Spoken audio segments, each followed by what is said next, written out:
नमस्कार, मैं हूं योगेंद्र विश्वनाथ त्रिपाठी। स्वागत है आप सभी का द पूर्वांचल पोस्ट पे।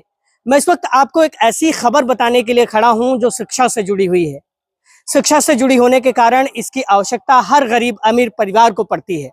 बताया जाता है कि बलरामपुर जिले में ऐसे सैकड़ों विद्यालय संचालित किए जाते हैं जहां पर कक्षा 1 से 12 तक की पढ़ाई का दावा तो किया जाता है, लेकिन उनके पास मान्यताएं नहीं होती।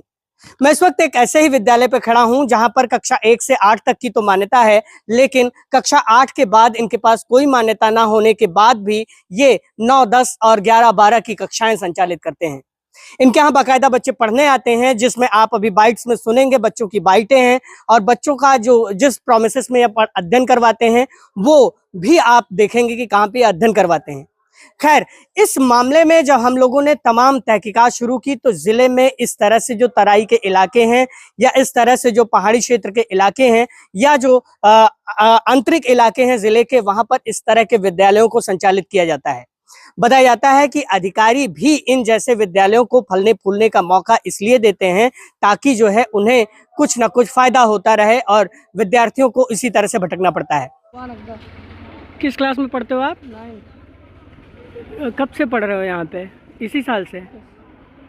तो एग्ज़ाम कहाँ दोगे 10th का आप लोग? श्रावस्ती में। आप किस क्लास में पढ़ती हैं? 11th में। कहाँ एग्ज़ाम देंगी? लोकावा। किस स्कूल में पढ़ती हैं यहाँ पे? मांटेसरी। क्या पूरा नाम बताइए स्कूल का? मांटेसरी, बस इतना ही है। मांटेसरी स्कूल ही है? हाँ। बालापुर में। तो क्या साल से यहाँ पढ़ रही हैं? 3। क्या क्या पढ़ा आपने यहाँ पे? साइंस नहीं, कौन कौन सा क्लास पढ़ा? 9th, 10th, 11th। अच्छा, अभी 11th में है, 9th 10th पढ़ चुके हैं। ठीक है बिटिया। तो आप लोग एग्ज़ाम कहाँ देने गई थी? लोकावा। और इस बार कहाँ देंगी? वहीं पे हम लोग का, क्योंकि मतलब वहीं पे है। दिलीप। किस क्लास में पढ़ते हो दिलीप? हाई स्कूल में इस साल हो? कहाँ एग्ज़ाम देना है आपको? पहला दिन है। आज पहले दिन आए हो आप?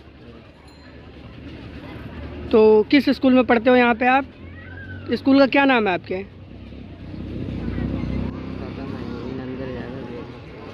अच्छा, आज पहले दिन आए हो आप।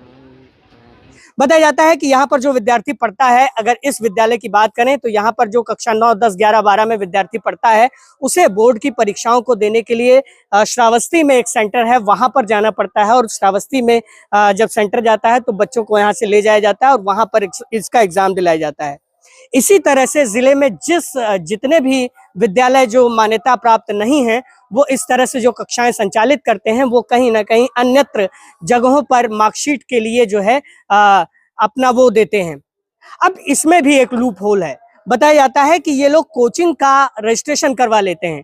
कोचिंग सेंटर का रजिस्ट्रेशन करवाने के बाद ये लोग स्वतंत्र होते हैं कि कक्षाएं संचालित कर सकते हैं, लेकिन कोचिंग सेंटर के संचालित करने की भी एक तय समय सीमा है, जिसमें विद्यालय के समय में ना तो कोचिंग सेंटर का संचालन किया जा सकता है, ना ही विद्यालय के समय में इस तरह की गतिविधियों को अंजाम दिया जा सकता है। खैर, आपने बच्चों की वो बातें सुनी और इन्होंने बताया कि ये इस मास्टर मन्नान लघु माध्यमिक विद्यालय बालापुर जरवा में पढ़ाई करते हैं, जो 9, 10 और 11 के बच्चे हैं। कुछ लोगों ने अभी एडमिशन लिया है तो कुछ बच्चे ड्रेस में भी दिखाई दिए और यहाँ पर लगातार आते जाते हैं, पढ़ाई करते हैं। अब सवाल ये उठता है कि इस तरह के विद्यालयों पर नकेल कसने के लिए जब तत्कालीन जिलाधिकारी अरविंद सिंह ने कदम उठाया था तो उसे आगे क्यों नहीं बढ़ाया गया? दूसरी बात यह है कि सरकारी विद्यालयों को क्यों नहीं इस तरह से अच्छा बनाया जाता है, जिससे इस तरह के विद्यालयों को जो फलने फूलने का मौका मिलता है या जो इस तरह के लोग फलते फूलते हैं उन पर क्यों नहीं रोक लगाई जाती है। खैर, अरविंद सिंह का ट्रांसफर हो गया है और जो तत्कालीन डीआईओस थे उनका भी ट्रांसफर हो गया है, लेकिन प्राइमरी से लेकर जूनियर तक और हायर सेकेंडरी तक के विद्यालयों में इसी तरह का खेल बदस्तूर जारी है। बताया जाता है ऐसे जिले में तकरीबन 500 स्कूल होंगे जहां पर इस तरह की कक्षाओं को संचालित किया जाता है, और ये अब मास्टर मन्नान एक तरह उदाहरण है कि किस तरह से ये लोग कोचिंग सेंटर के नाम पर इस तरह की उलूल जुलूल की कक्षाओं को संचालित करते हैं। बलरामपुर से मैं योगेंद्र विश्वनाथ त्रिपाठी।